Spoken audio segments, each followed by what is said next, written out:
بسم الله الرحمن الرحيم. الحمد لله الذي أنزل على عبده الكتاب ولم يجعل له عوجا قيما لينذر بأسا شديدا من لدنه ويبشر المؤمنين الذين يعملون الصالحات أن لهم أجرا حسنا ماكثين فيه أبدا وينذر الذين قالوا اتخذ الله ولدا ما لهم به من علم ولا لآبائهم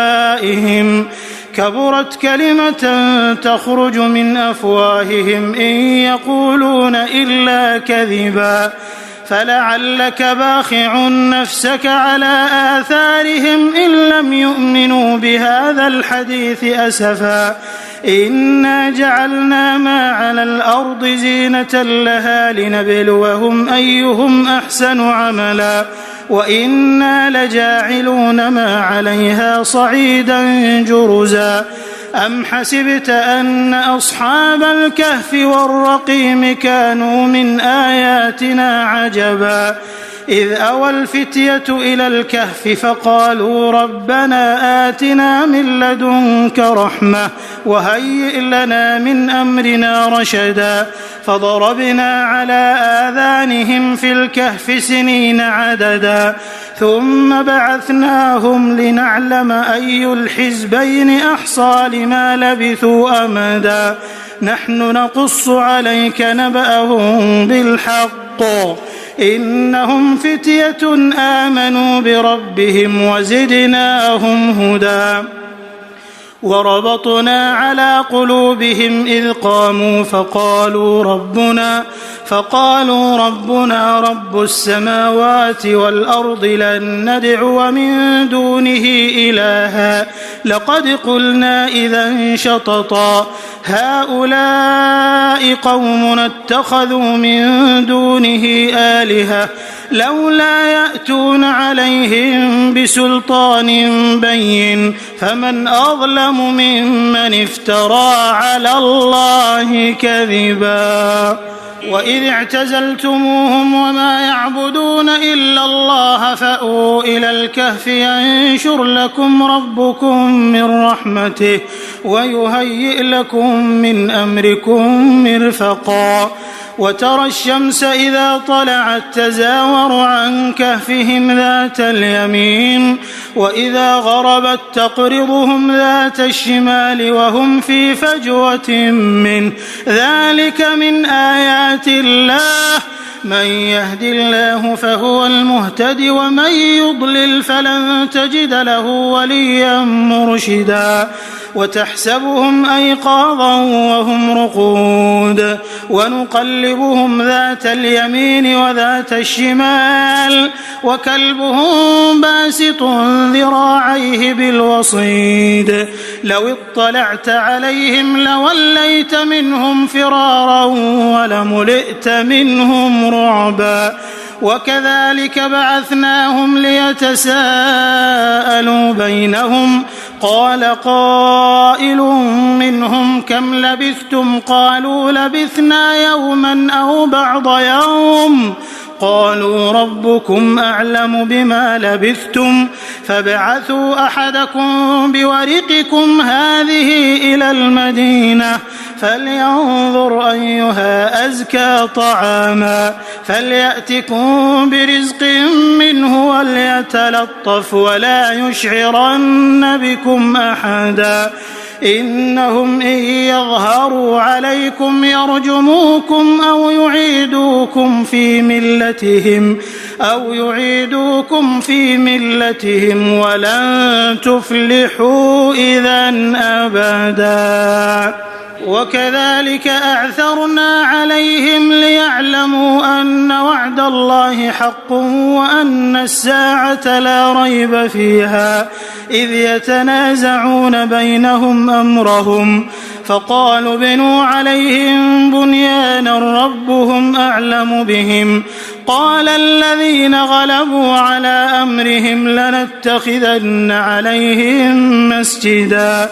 سيقولون 3 رابعهم كلبهم ويقولون 5 سادسهم كلبهم رجما بالغيب ويقولون 7 وثامنهم كلبهم قل ربي أعلم بعدتهم ما يعلمهم إلا قليل فلا تمار فيهم إلا مراء ظاهرا ولا تستفت فيهم منهم أحدا ولا تقولن لشيء إني فاعل ذلك غدا إلا أن يشاء الله واذكر ربك إذا نسيت وقل عسى أن يهديني ربي لأقرب من هذا رشدا ولبثوا في كهفهم 300 سنين وازدادوا 9 قل الله أعلم بما لبثوا له غيب السماوات والأرض أبصر به وأسمع ما لهم من دونه من ولي ولا يشرك في حكمه أحدا واتل ما أوحي إليك من كتاب ربك لا مبدل لكلماته ولن تجد من دونه ملتحدا واصبر نفسك مع الذين يدعون ربهم بالغداة والعشي يريدون وجهه ولا تعد عيناك عنهم تريد زينة الحياة الدنيا ولا تطع من أغفلنا قلبه عن ذكرنا واتبع هواه وكان أمره فرطا وقل الحق من ربكم فمن شاء فليؤمن ومن شاء فليكفر إنا أعتدنا للظالمين نارا أحاط بهم سرادقها وإن يستغيثوا يغاثوا بماء كالمهل يشوي الوجوه بئس الشراب وساءت مرتفقا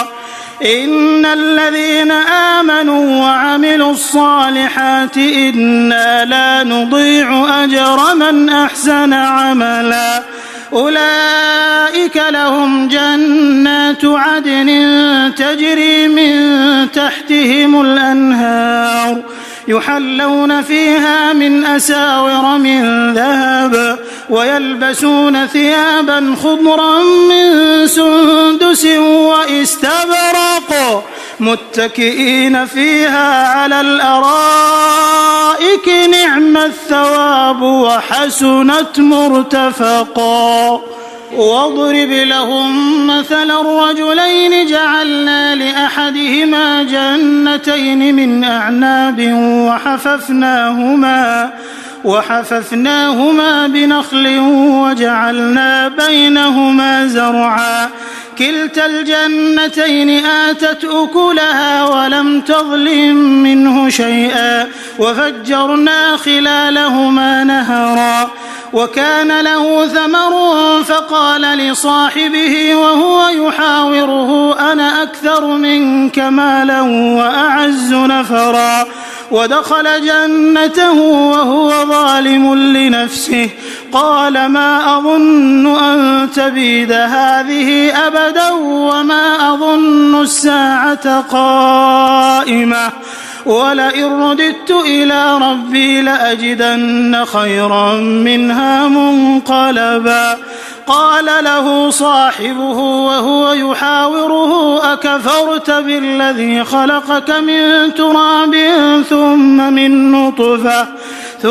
من نطفة ثم سواك رجلا لكن هو الله ربي ولا أشرك بربي أحدا لكن هو الله ربي ولا أشرك بربي أحدا ولولا إذ دخلت جنتك قلت ما شاء الله لا قوة إلا بالله إن ترني أنا أقل منك مالا وولدا فعسى ربي أن يؤتيني خيرا من جنتك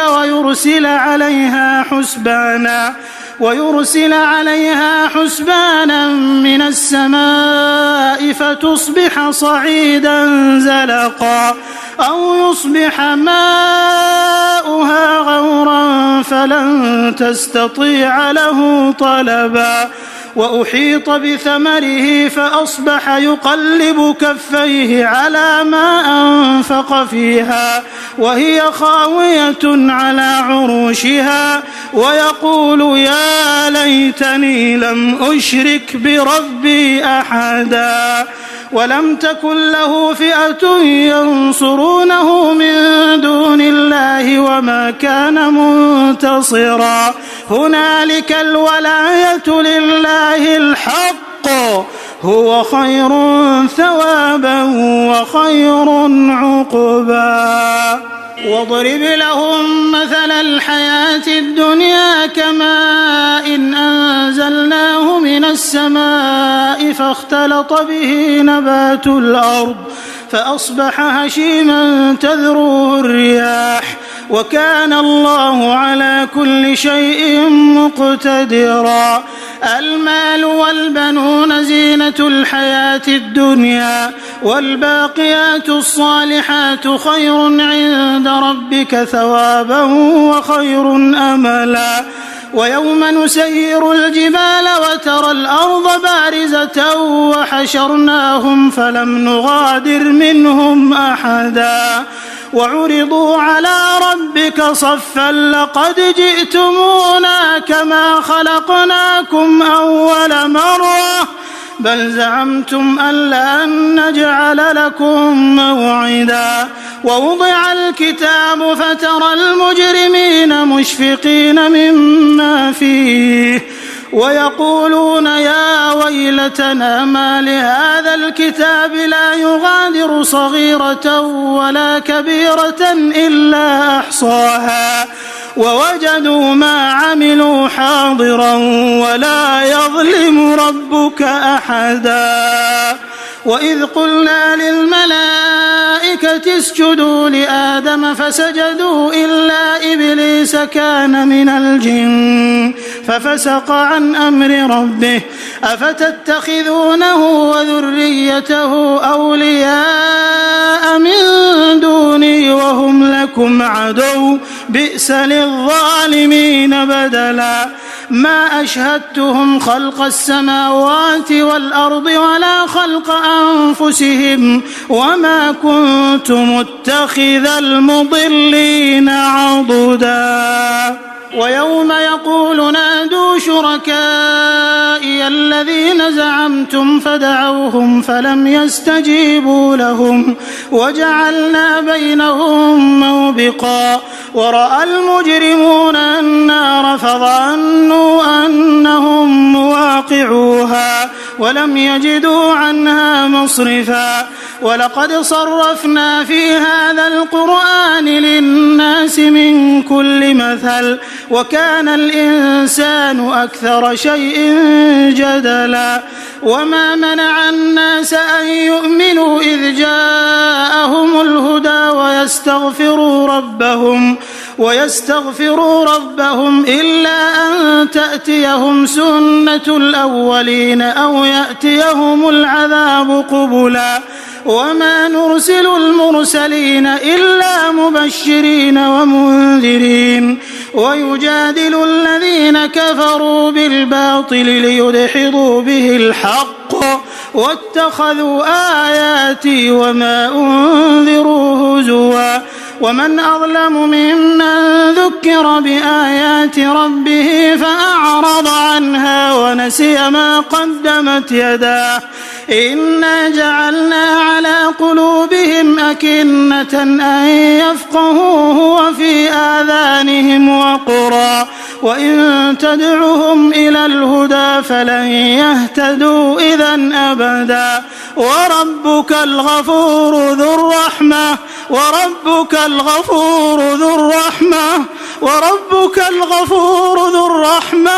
لو يؤاخذهم بما كسبوا لعجل لهم العذاب بل لهم موعد لن يجدوا من دونه موئلا وتلك القرى أهلكناهم لما ظلموا وجعلنا لمهلكهم موعدا.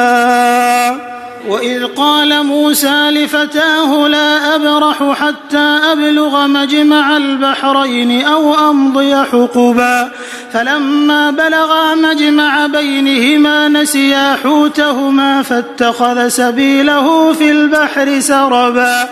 فلما جاوزا قال لفتاه آتنا غداءنا لقد لقينا من سفرنا هذا نصبا قال أرأيت إذ أوينا إلى الصخرة فإني نسيت الحوت وما أنسانيه إلا الشيطان أن أذكره واتخذ سبيله في البحر عجبا قال ذلك ما كنا نبغي فارتدا على آثارهما قصصا فوجدا عبدا من عبادنا آتيناه رحمة من عندنا وعلمناه من لدنا علما قال له موسى هل أتبعك على أن تعلمني مما علمت رشدا قال إنك لن تستطيع معي صبرا وكيف تصبر على ما لم تحط به خبرا قال ستجدني إن شاء الله صابرا ولا أعصي لك أمرا قال فإن اتبعتني فلا تسألني عن شيء حتى أحدث لك منه ذكرا فانطلقا حتى إذا ركبا في السفينة خرقها قال أخرقتها لتغرق أهلها لقد جئت شيئا إمرا قال ألم أقل إنك لن تستطيع معي صبرا قال لا تؤاخذني بما نسيت ولا ترهقني من أمري عسرا فانطلقا حتى إذا لقيا غلاما فقتله قال أقتلت نفسا زكية بغير نفس لقد جئت شيئا نكرا قال ألم أقل لك إنك لن تستطيع معي صبرا قال إن سألتك عن شيء بعدها فلا تصاحبني قد بلغت من لدني عذرا فانطلقا حتى إذا أتيا أهل قرية استطعما أهلها فأبوا أن يضيفوهما فوجدا فيها جدارا يريد أن ينقض فأقامه قال لو شئت لاتخذت عليه أجرا قال هذا فراق بيني وبينك سأنبئك بتأويل ما لم تستطع عليه صبرا أما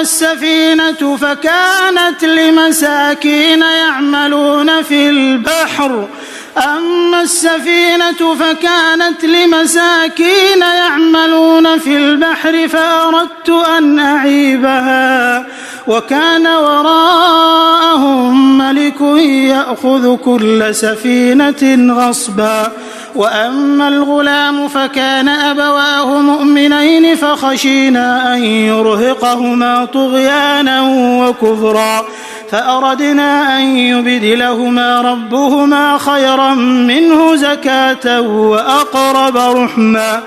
وأما الجدار فكان لغلامين يتيمين في المدينة وكان تحته كنز لهما وكان أبوهما صالحا فأراد ربك أن يبلغا أشدهما ويستخرجا كنزهما رحمة من ربك وما فعلته عن أمري ذلك تأويل ما لم تسطع تستطع عليه صبرا ويسألونك عن ذي القرنين قل سأتلو عليكم منه ذكرا إنا مكنا له في الأرض وآتيناه من كل شيء سببا فأتبع سببا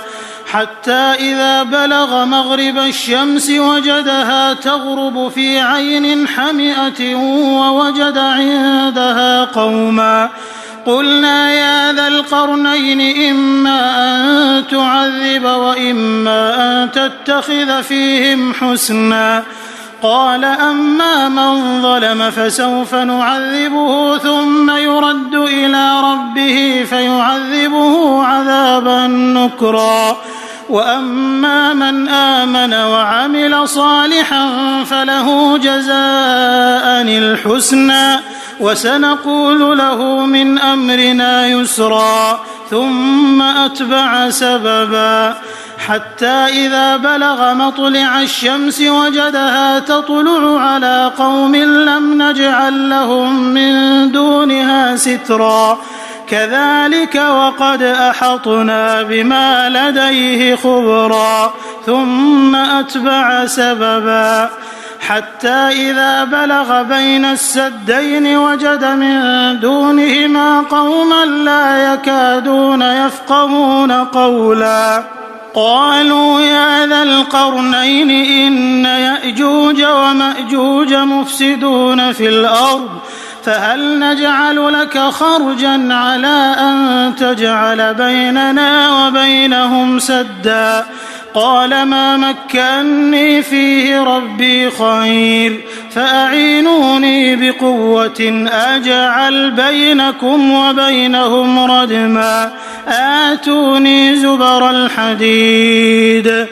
حتى إذا ساوى بين الصدفين قال انفخوا حتى إذا جعله نارا قال آتوني أفرغ عليه قطرا فما استطاعوا أن يظهروه وما استطاعوا له نقبا قال هذا رحمة من ربي فإذا جاء وعد ربي جعله دكاء وكان وعد ربي حقا وتركنا بعضهم يومئذ يموج في بعض ونفخ في الصور فجمعناهم جمعا وعرضنا جهنم يومئذ للكافرين عرضا الذين كانت أعينهم في غطاء عن ذكري وكانوا لا يستطيعون سمعا أفحسب الذين كفروا أن يتخذوا عبادي من دوني أولياء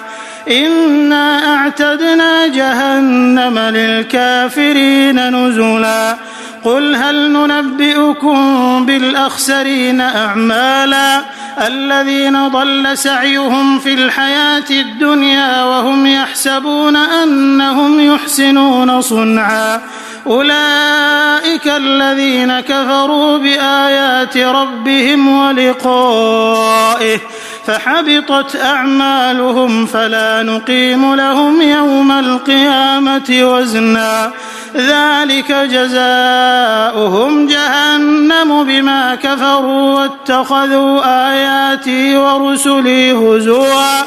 إن الذين آمنوا وعملوا الصالحات كانت لهم جنات الفردوس نزلا خالدين فيها لا يبغون عنها حولا قل لو كان البحر مدادا لكلمات ربي لنفد البحر قبل أن تنفد كلمات ربي ولو جئنا بمثله مددا قل إنما أنا بشر مثلكم يوحى إلي أنما إلهكم إله واحد فمن كان يرجو لقاء ربه فليعمل عملا صالحا فليعمل عملا صالحا ولا يشرك بعبادة ربه أحدا.